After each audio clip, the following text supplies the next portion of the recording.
మన గుండెలో 4 గదులు ఉంటాయి. వాటితో పాటు 4 కవాటాలు ఉంటాయి.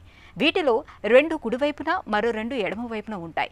ఈ కవాటాన్ని మన గుండె గదులకు తలుపులుగా చెప్పుకోవచ్చు. ఏ కారణంగానైనా ఇవి దెబ్బతిన్నప్పుడు వాటిని మరమ్మతు చేయించడానికి ఒకప్పుడైతే సర్జరీ తప్ప మరో మార్గం ఉండేది కాదు. గుండెను పూర్తిగా తెరిచి చేసే ఓపెన్ హార్ట్ సర్జరీ వల్ల చర్మంపై కోతలు, గాయాలు మానటానికి చాలా కాలమే పట్టేది. దీంతో రోజుల తరబడి ఆసుపత్రిలో ఉండాల్సి వచ్చేది. అయితే ఆధునిక వైద్యంలో సాధించిన పురోగతి, సదుపాయాలతో ఇవాళ సర్జరీ అవసరం లేకుండానే కవాటాల్ని చక్కగా మరమ్మతు చేయగలుగుతున్నారు. ఆపరేషన్ అవసరాన్ని తప్పించే ఆధునిక ప్రక్రియల గురించి ఇప్పుడు తెలుసుకుందాం.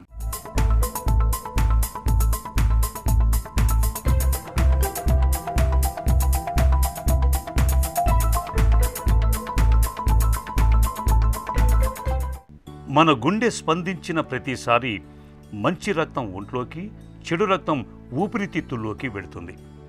ఇందుకు మన పిడికెడు గుండెలో 4 వేర్వేరు గదులు, వాటి మధ్య రెక్కల తలుపుల్లాంటి 4 వేర్వేరు కవాటాలు ఉంటాయి.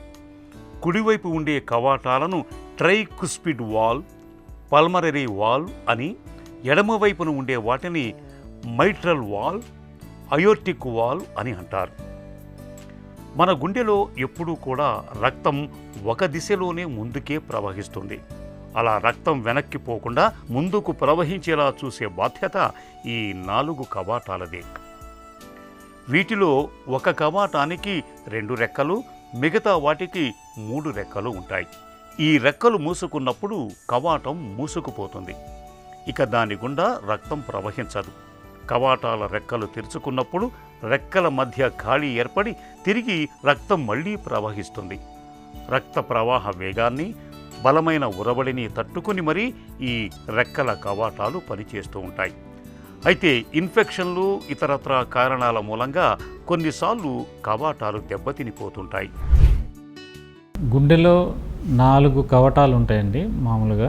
ఈ 4 కవాటాల్లో ఒకటి మైట్రల్ వాల్వ్ అంటాము, రెండోది అయోర్టిక్ వాల్వ్ అంటాము, మూడోది ట్రైకస్పిడ్ వాల్వ్ అంటాము, నాలుగోది పల్మనరీ వాల్వ్ అంటాము. వీటి ప్రత్యేకత ఏంటంటే గుండెలో రక్తము ఒకవైపే ప్రసరించేటట్లు చేస్తుంటాయి. సో వీటికి వెనక్కి రక్తం పోకుండా ఒకే డైరెక్షన్లో పోవటానికి అండ్ అలా పోయి బాడీ అంతా సప్లై చేయడానికి ఉపయోగపడుతుంటుంది. డీజెనరేటివ్ అంటే వయసుతో పాటు కవాటాలు దెబ్బతింటాయి. అంటే శరీరంలో కణాలు మామూలుగా చనిపోతుంటాయి వయసు పెరిగే కొద్దీ. దానివల్ల ఏంటంటే వాల్వ్స్ దెబ్బతిని కణాలు చనిపోయిన ప్లేస్లో కాల్షియం డిపాజిట్ అయిపోయి క్యాల్సిఫిక్ డిసీజ్ అంటాం దాన్ని. సో అట్లా దెబ్బతింటుంటే కొంతమందికి పుట్టుకతోనే టిష్యూస్ వీక్గా ఉంటాయి. వాటి వల్ల కూడా ఈ వాల్వ్స్ దెబ్బతిని వయసు పెరిగే కొద్దీ దాని ఎఫెక్ట్ కనపడుతుంది మనకి. కవాటాల్ని మన హృదయానికి రెక్కల తలుపులుగా చెప్పుకోవచ్చు. ఏ కారణంగానైనా కవాటాలు సన్నగా కుచించుకుపోయినప్పుడు, బలహీనంగా మారినప్పుడు, పాడైపోయినప్పుడు గుండెలో ముందుకు ప్రవహించాల్సిన రక్తం వెనక్కు లీక్ కావటం మొదలవుతుంది. మన దగ్గర కవాటాలు దెబ్బతినిపోవటానికి అతి పెద్ద కారణం రుమాటిక్ జ్వరం. చిన్నపిల్లల్లో చాలా మామూలుగా గొంతు నొప్పితో మొదలయ్యే జ్వరాన్ని నిర్లక్ష్యం చేసినప్పుడు అది క్రమంగా రుమాటిక్ ఫీవర్లోకి దింపుతుంది. ఇది క్రమంగా గుండె కవాటాలపైన ప్రభావం చూపిస్తుంది. పుట్టుకతోటి కవాటాల రెక్కలు బలహీనంగా ఉన్నప్పుడు, గుండెపోటు తర్వాత గుండె కండరం చచ్చుబడిపోయినప్పుడు, వయసుతో పాటు కవాటాల రెక్కల మీద కాల్షియం పేరుకుపోయినప్పుడు కూడా కవాటాలకు సమస్యల తాకిడి పెరుగుతూ ఉంటుంది. గుండె కవాటాలు అనేవి చిన్నపిల్లలప్పుడు పుట్టుకతో కొంతమందికి అబ్నార్మల్గా ఫామ్ అయ్యి అవి దెబ్బతిని సరిగా పనిచేయవు. రెండోది చిన్న వయసులో 10 సంవత్సరాలు 15 సంవత్సరాల వయసులో రుమాటిక్ హార్ట్ జబ్బు అనేది ఎఫెక్ట్ అవుతుంటుంది. అంటే థ్రోట్ ఇన్ఫెక్షన్ లాగా వచ్చేసి అది గుండె కవాటాలను కూడా ఎఫెక్ట్ చేస్తుంది. వాటి వల్ల ఈ గుండె కవాటాలు దెబ్బతింటాయి. దాన్ని rheumatic heart disease of the valves అంటాము. రెండోది ఏదైనా ఇన్ఫెక్షన్స్, బ్యాక్టీరియల్ ఎండోకార్డైటిస్ వల్ల వాల్వ్స్ కూడా ఇన్ఫెక్ట్ అవుతుంటాయి. గుండె కవాటాలు దెబ్బతిన్నప్పుడు ఆయాసంతో పాటు శ్వాస తీసుకోవటం కష్టంగా మారుతుంది. ఎప్పుడూ గుండె దడగా ఉంటుంది. గుండె కవాటాల జబ్బుల్లో చాలా వరకు మందులతోనే చికిత్స చేస్తారు. అయితే కవాటాలు పూర్తిగా దెబ్బతిన్నప్పుడు మాత్రం సర్జరీ చేయాల్సి ఉంటుంది. సాధారణంగా ఇప్పటి వరకు కవాటాలు దెబ్బతిన్నప్పుడు వాల్వ్ రీప్లేస్మెంట్ అంటే కవాట మార్పిడి మాత్రమే ప్రధానమైన చికిత్సగా ఉండేది. ఒక్క మైట్రల్ స్టీనోసిస్ అనే జబ్బుకు మాత్రం బెలూన్ సహాయంతో కవాటాన్ని రిపేర్ చేయగలిగే అవకాశం ఉండేది. గుండె కవాటాల పరిమాణం 3 నుంచి 5 సెంటీమీటర్లు ఉండటంతో వీటిని మార్చడం అనేది కేవలం సర్జరీ ద్వారా మాత్రమే సాధ్యమయ్యేది. సాధారణంగా గుండె రక్తనాళాలకు ఉపయోగించే స్టెంట్లు కేవలం 2 నుంచి 4 మిల్లీమీటర్ల వ్యాసంతో ఉంటాయి. వీటిని చేతి మణికట్టు ద్వారా లేదా తొడ రక్తనాళం నుంచి అమర్చే అవకాశం ఉంటుంది. కవాటాల చికిత్సలో ఇప్పుడు కొత్తగా తొడ రక్తనాళం ద్వారా అమర్చే ప్రక్రియ అందుబాటులోకి వచ్చింది. గుండెలో 4 కవాటాలను కాలి నుంచే మార్చేందుకు తగిన సాంకేతిక పరిజ్ఞానం ఇప్పుడు సమకూరింది. వీటిలో అత్యధికంగా చేస్తున్న ప్రక్రియ అయోర్టిక్ వాల్వ్ రీప్లేస్మెంట్. దీన్ని టావర్ అని లేదా టావీ అని పిలుస్తారు.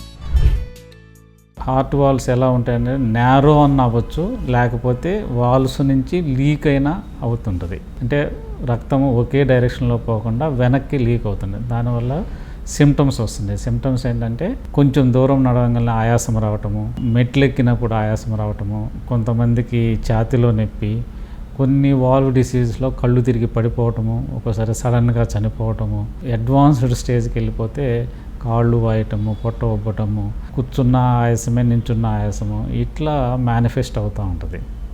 హార్ట్ వాల్స్ దెబ్బతిన్నప్పుడు దాన్ని మనం ఆపరేషన్ ద్వారా రిపేర్ అంటే దాన్ని ఉన్నదాన్ని కొంచెం సరిచేసి మళ్ళీ మామూలుగా పనిచేసేటట్టు చేస్తాము. దాన్ని రిపేర్ అంటాము. రెండో పద్ధతి ఏంటంటే బాగా వాల్వ్ అంతా అంటే ముడుచుకొని పోయి లేకపోతే కాల్షియం చేరిపోయి అది రిపేరు చేయటానికి వీలు లేని పరిస్థితుల్లో మనం ఆ వాల్వ్ తీసి వేరే వాల్వ్ పెడతామన్నమాట. ఈ వాల్వ్స్లో చిన్న వయసులో మెకానికల్ వాల్వ్స్ పెడుతుంటాము, కొంచెం పెద్ద వయసులో టిష్యూ వాల్వ్స్ అని పెడుతుంటాము. కవాటాల చికిత్సలో ఉన్న అడ్వాన్స్డ్ స్టేజెస్ ఇప్పుడు స్టెనాటమీ చేసి తర్వాత వాల్వ్ ఆపరేషన్ చేయటము ఒక పద్ధతి, అది చాలా కాలం నుంచి ఉన్నది. రెండోది ఇప్పుడు మినిమల్లీ ఇన్వేజివ్ వాల్వ్ రీప్లేస్మెంట్, అంటే లెఫ్ట్ సైడ్ అని రైట్ సైడ్ నుంచి కానీ చెస్ట్ నుంచి ఓపెన్ చేసేసి అప్పుడు వాల్వ్ తీసి వేరే వాల్వ్ పెడతాం, అదొక పద్ధతి. ఇప్పుడు కొంతమందికి రోబోటిక్ సర్జరీ ద్వారా కూడా కొన్ని సెంటర్స్లో చేయటం మొదలుపెట్టారు. నెక్స్ట్ ట్యావర్, ఇది కెథటర్ ద్వారా మనం కాల్ నుంచి లోనికి అయోర్టా దాకా పంపించి వాల్వ్ దగ్గర పంపించి ఆ వాల్వ్ని వాల్వ్ రీప్లేస్మెంట్ చేస్తామన్నమాట. త్రూ స్కిన్ ద్వారా స్మాల్ ఇంజెక్షన్ ద్వారా కెథటర్ ద్వారా పంపిస్తాం కాబట్టి అందరూ దానికి మొగ్గు చూపుతుంటారు. ఆధునిక ప్రక్రియ టర్న్స్ కేథెటర్ అయోర్టిక్ వాల్వ్ రీప్లేస్మెంట్ విధానంలో మత్తు ఇవ్వాల్సిన అవసరం కానీ ఛాతీని తెరవాల్సిన అవసరం కానీ ఉండదు. రోగి కూడా త్వరగా కోలుకునే అవకాశం ఉంటుంది. సర్జరీ తాలూకు దుష్ఫలితాలు ఉండవు. ముఖ్యంగా ఊపిరితిత్తుల జబ్బు, పక్షవాతం లాంటి సమస్యలు ఉన్నవారికి, ఎక్కువ వయసు ఉన్నవారికి, గుండె పంపింగ్ సామర్థ్యం బాగా తక్కువగా ఉన్న వాళ్ళకి శస్త్రచికిత్స కన్నా టావర్ బాగా ఉపయోగపడుతుంది. ఇక కవాటాల్లో సమస్యల్ని ముందుగానే పసిగట్టేందుకు తరచూ ఈసీజీ, ఎకో, యాంజియోగ్రామ్ వంటి పరీక్షల్ని చేయించుకోవాలి. పిల్లలకు గొంతు నొప్పి, కీళ్ళ నొప్పులతో కూడిన జ్వరం వచ్చినప్పుడు నిర్లక్ష్యం చేయకుండా వెంటనే తగిన వైద్యం ఇప్పించాలి. ఈ జాగ్రత్తలు కవాటాల్లో సమస్యల్ని చాలా వరకు నివారిస్తాయి.